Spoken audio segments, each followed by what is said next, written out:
දැඩි අවධානයට කියන්නේ. ඔයාලා ගැන දැන් පොඩ්ඩක් හිතන්න. සති 10යි තියෙන්නේ. සති 10යි. ඔයාලට තව සති 4ක් විතර යනකොට මට ප්‍රෙෂර් කරන්න බෑ. දැන් උපරිමේ පුළුවන්.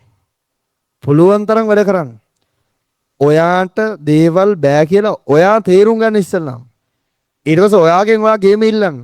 ෆෝන් එකද අරකද මේකද මේ වෙලාවේ බලපාන්නේ ගේම් ගහන එකද කොහොමද අයින් කරන්න?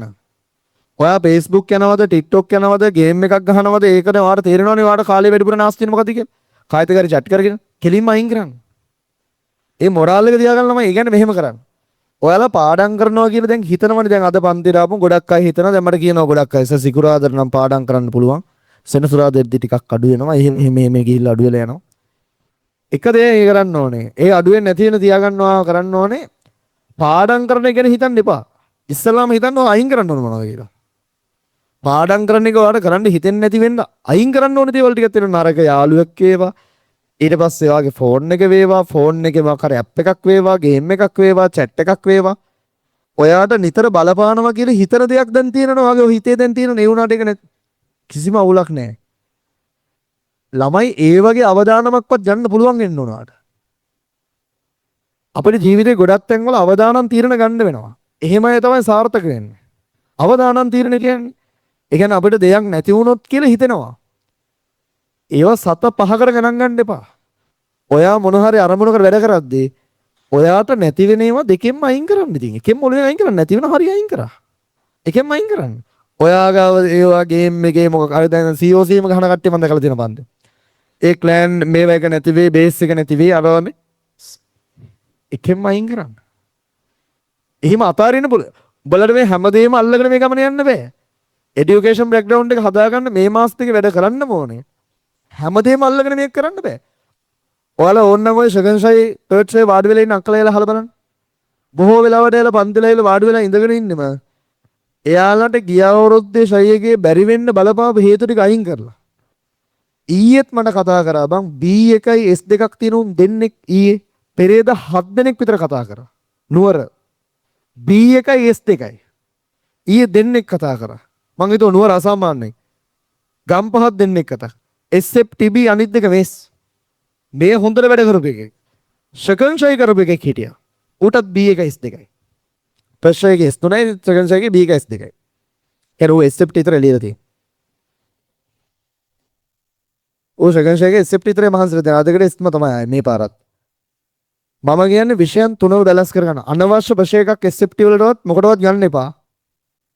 විෂයන් තුනව බැලන්ස් කරගන්න ඕනේ. ඔයාට මම කියන වැඩ ටික හොඳටම ටයිම් එක දිනව කරන්න. අනිත් විෂයනුත් කරන්න එපෙයි. ඒ විෂයනුත් කරන්න නම් ටයිම් එක තියෙන්න ඕන ගොඩක්. ටයිම් එක තියනවා වේස්ට් කරන කාලේ අයින් කරන්න ඕන. අනවශ්‍ය දේවල් වලට අයින් කරන කාලේ දැන් ඔයාගේ හිතේ තියෙනවා ඕ මට බලපාන්නේ මේක තමයි අයින් කරන්න. මේ මොහොතේ අයින් කරන්න. ඒ කියන්නේ දැන් ෆෝන් එක කරන් අයින් කරන්න කියනෝ නේ. මේ මොහොතේ හිතෙන් අයින් කරන්න. නැති වෙනම හිතන්න එපා. මට ජීවිතේ ගොඩක් තැන්වලදී තීරණ ගන්න වෙලා තියෙනවා. ඒකද මේකද එහෙම ගොඩක් තැන්වල වෙලා තියෙනවා. ඒ අපේ වයසට එනකොට ඔයාලට එක්ස්පීරියන්ස් ගොඩක් එකතු වෙනවා.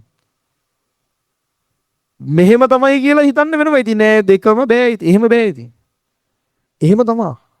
දැන් එදා මේ ඔයාලා මම ට්‍රිප් එක ගැන කිව්වේ. ඒකෙදි මම කිව්වා නේද එක මගේ යාළුවෙක් හිටිය කියලා. ඕන අහලා බලන්න දැන් චින්තකසගේ පුතා එනවා චින්තකසගේ ගෝලෙක්. මගේ වයස නුවර පන්ති ආපු ළමෙක්. ඕකේ කැම්පස් එකට මට මතක නෑ. කැම්පස් ගිහිල්ලා මේ එළියට ඇවිල්ලා ජොබ් එක තමයි බයික් වල ලැගේජ් ගහන එක තමයි එයාගේ ජොබ් එක. ලංකාවෙම උපසිද්ධ. ඌට තියෙන හොඳ පේජ් එකක් හිම තියෙනවා. ඌ තව ඒවා බිස්නස් කරනවා. ඌ ඒකෙන් සල්ලි එකතු කරලා තමයි ලක්ෂ 10ක් විතර එකතු කරගෙන ඔය රට ගිහිල්ලා තාම දැන් අදද කොහෙද එනවා කියලා මට මැසේජ් එකක් දාලා තිබ්බා. අද එනවා කියලා. ඊයේ දාලා තිබ්බේ. ලංකාවේ පිට ගිහිල්ලා මේ දවස් 10ක් විතර බයික් රයිඩ් එකක්. ඔය ඉතින් ඌ ලක්ෂ 10 විතර හොයලා තිනවා. ඔයාගත ලක්ෂ 10 වියදම් කළද රට ගියේ නෑ. ඌ තව සල්ලි වල තියෙන වාහන හිටන් තියෙන ඌට. අපේ වයස මොකුත්ම නැති කට්ටිය. ගේම් එක උඹලට වෙන්නේ අපි විතරනේ. ගේම් එක ගහන්න මොකෙන්ද? ඒක ඔයාට පිහිටනවා. ඔයා ඒකට උපරිම දේ දුන්නොත්. උපරිම දේ දෙන්න ඕනේ. ඒ මම කියපු ඔය කොල්ලත් එක්ක ඇවිල්ලා හිටියා ලංකාවේ කට්ටිය 20 ගාණක්.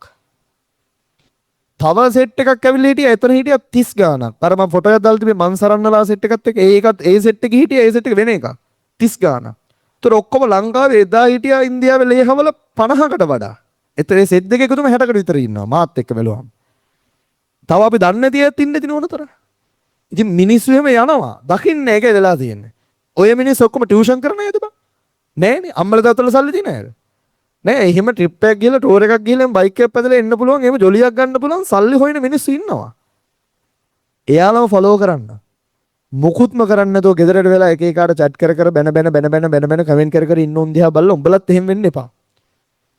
එහෙම වෙන්නේ දේවල් අතාරින්න බැරි එක දෙයක් ફોකස් කරන්න බැරි වුන්. උන්ට ඒකත් ඕනේ අනිත් එක ගෝපදූපත් හොයන්න ඕනේ උන්ට කමෙන්ට් කරන්නත් ඕනේ අරව කරන්නත් ඕනේ මේ ඒක තමයි සම්පූර්ණ ජීවිතේ. එහෙම කාලෙකුත් තියෙයි. හැබැයි දැන් ඉන්නේ තරුණ කාලේ. දැන් තරුණ කාලේ ඉන්න නිසා ඔයාලා මේ වෙලාවේ එක දෙයක් ફોකස් කරගෙන වැඩ කරන්න පුළුවන් සෙට් එකක් වෙන්න. මේ සති 10 උපරිමේ දෙන්න මේකට. උපරිමේ දෙන්න අනිත් දේවල් වලින් දුලස් වෙන්න ඕනේ. උපරිමේ දෙන්නම් කිය කොච්චර හිතුවත් අනිත් දේවල් දුරස්ත කරගන්න නැත්තම් ඔයාට හැමදාම ගෙදර ගියාම නිදිමත එනවා නිදාගන්න ඒකට විසඳුමක් හදන්න ඕනේ බං. එක දවසක් දෙකක් නිින්ද යන්න පුළුවන්. හැමදාම නිින්ද යන්න බෑනේ. ගෙදර යනකොට මහන්සි පන්තියල්ල. පැයක් නිදාගෙන නැගිටින්න. පැයකින් නැගිටින්න පුළුවන් ගත් එක තියෙන්න ඕනේ බං. මේ ලාම් එක වදිනකොට යකා වගේ නැගිටින්න ඕනේ. ගත් එක හදාගන්න. ඔය හැමදේම කියන්නේ ඔයා දැන් ඔයා හදාගෙන ඉන්න ඔයාට අදාළව හදාගෙන ඉන්න නීති ටිකක් තියෙනවනේ. ඔයා හිතන්නේ මට පුළුවන් මෙච්චරයි මම දන්නේ මේ ටික මට කරන්න පුළුවන් මේ ටික අරුව මෙහෙම වුණාට මට එහෙම නෑ උඹලගේ සීමා හිතා ගන්න බැරි තැනක තියෙන්නේ. ඔයාලගේ හිතෙන් දාගත්ත රූල් ටිකක් තියෙන මට පුළුවන් මෙච්චරයි කියලා. මනසත් එක්ක වැඩ කරද්දී ඊට වඩා ගොඩක් දේවල් කරන්න පුළුවන්. එහෙනම් ඔයාලගේ රූල් කඩන්න. ගෙදර ගිහිල්ලා වැඩ කරන්න මහන්සි අමාරු වෙනම් පැයක් නිදාගෙන එකෙන්ම නැගිටින්න දෙවපියන්ට කියන්න කවුරු හරි ගෙදර එදිනේ කියන්න ඇහැරවන්න කියලා. එයාලා සමහරට මේ දවස්වල වැඩ කරන උන් ඉන්නවනම් ඇහැරවන්නේ නැහැ ඇත්තටම පව් නිදි මරනවා කියලා. ඒ ගානට එන්න ඕනවා. ගේමක් ගහන්න කොහොම හරි යාළුවෙක් ඉන්නවනම් හොඳට වැඩ කරන උගේ ගෙදර ගිහිල්ලා උගෙන් අහගෙන හරි කරන්න. සති 10යි බං සති 10යි ආයෙ ඔයාලට ප්‍රශ කරන්න බෑ. පළවෙනි ස්ටෙප් එක ඔයාට වැඩ කරන්න හිතෙන්නේ නැති ගේමක් ගහන්න හිතෙන්නේ නැති දේවල් අයින් කිරීම. දෙවෙනි එක මොකක් හරි ප්ලෑන් එකකට වැඩේ කරන එක. එතකොට ඔයා මේ සති 10 ආදී කොහොම වුණත් මේ සති 10 ඔයාලා අල්ලන් ඉන්න නිසා කැම්පස් යනුන් ඉන්නවා කියලා මතක තියාගන්න. කියන්නේ මේ සති 10 අල්ලන් ඉන්න නිසා කැම්පස් යනවා. මොකද ගොඩක් උන් අතාරිනවා. ගොඩක් උන් අතාරෙද්දී කැම්පස් ගන්න ප්‍රමාණයක් තියෙනවනේ. ඒ ප්‍රමාණයට දැන් ගිය අවුරුද්දේ 31000ක් SFT ලියලා තියෙනවා. ET 17000ක් ලියලා තියෙනවා. BST 9000ක් විතර ලියලා තියෙනවා. එතකොට ඒ ප්‍රමාණයෙන් අපි ET ගමුකෝ 17000. ඔය 17000න් ඇත්තටම කැම්පස් යන්නේ 1500ක් 2000ක් විතරනේ. 2000ක් කියමුකෝ අපි. ඒ 2000ට වැඩ කරලා තියෙන්නේ ඇත්තටම බැලුවොත් 6000ක් විතර. 6000කින් 2000කට එන්න තියෙනවා. එහෙම එකක් තියෙන්නේ මේක ඇතුළේ. ඔයාලේ 6000 අතර දැන් ඉන්න ඔබලා දැන් පන්ති එන ඔබලා වැඩ කරනවනේ බං. ඔබලා දැන් කරනවනේ මොන හරි කරනවනේ දැන් අතෑරපුන් කීයක් ඉන්නවද? ඒ ලෙවල් දාලා ඔහි ඉන්නුන් කීයක් ඉන්න තව මාසයක් ඇද්ද බලන්නකෝ.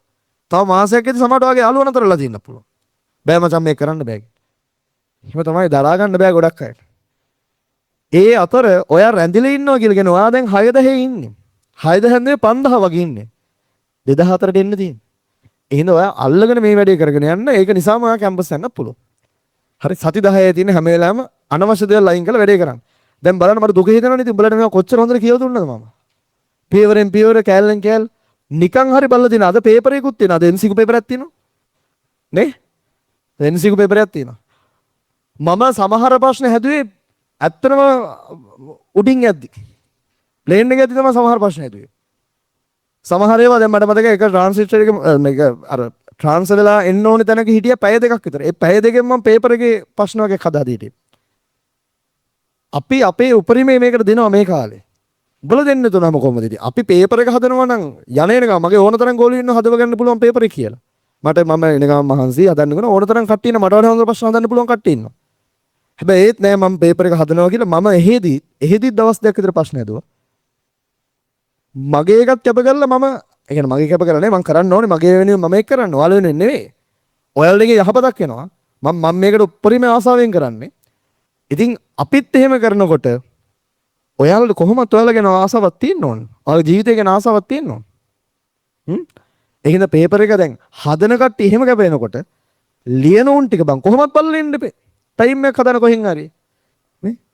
ටයිම් එක හදන කොහොම හරි බලාගෙන ඉන්නවා. දුකයි ඉතින් උඹලා බලන්නේ නෑනේ. හරි කමන්නේ. තව ටික දවසකින් ඉතින් ඔහොම කියන්නත් බෑනේ. දැන් ඔහොම හරි කිව්වා. තව ටික දවසකදී හිත රිද්දන්නේ නෑ ඔයාලගේ. මතක තියාගන්න. තව ටික දවසකින් හිත රිද්දන්නේ. අපි කොහොම හරි ලියමු කියලා තමයි කියන්නේ.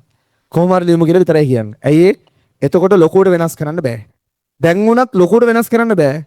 සති 10 තියෙන්නේ. අනවශ්‍ය දේවල් අයින් කරලා ඔයාගේ උපරිමය දුන්නොත් ඔයාලා දෙයක් මේක ඇතුළේ කරන්න පුළුවන්. හැබැයි තව සති 4ක් 5ක් විතර ගියාට පස්සේ තව සති 5ක් 7ක් විතර තියන අවසන් සති 7 වගේ ලොකු දෙයක් බලාපොරොත්තු වෙන්න එපා. ලොකු දෙයක් බලාපොරොත්තු ඒ වෙලාවේ ෆෝන් අයින් කරා, ෆෝන් වල තියෙන ඇප් ඩිලීට් කරා. ඊට පස්සේ අර සම්බන්ධ නැවැත්තුවා, මේ සම්බන්ධ නැවැත්තුවා කියලා ඔයාට හෙන්න ලොකු ප්‍රතිඵලයි කියලා ඔයා හිතන්න එපා. එන්නේ නැහැ එතකොට. එතකොට ඒකත් නැතිනවා මේකත් නැතිනවා තමයි එන්නේ. දැන් කරන දෙයක් කරපල්ලා. මොකද අවසාන සති කිහිපේ එහෙම කරන්න බෑ. ඕලෙල් නෙමෙයි මේ. හරි ඕලෙල් නෙමෙයි.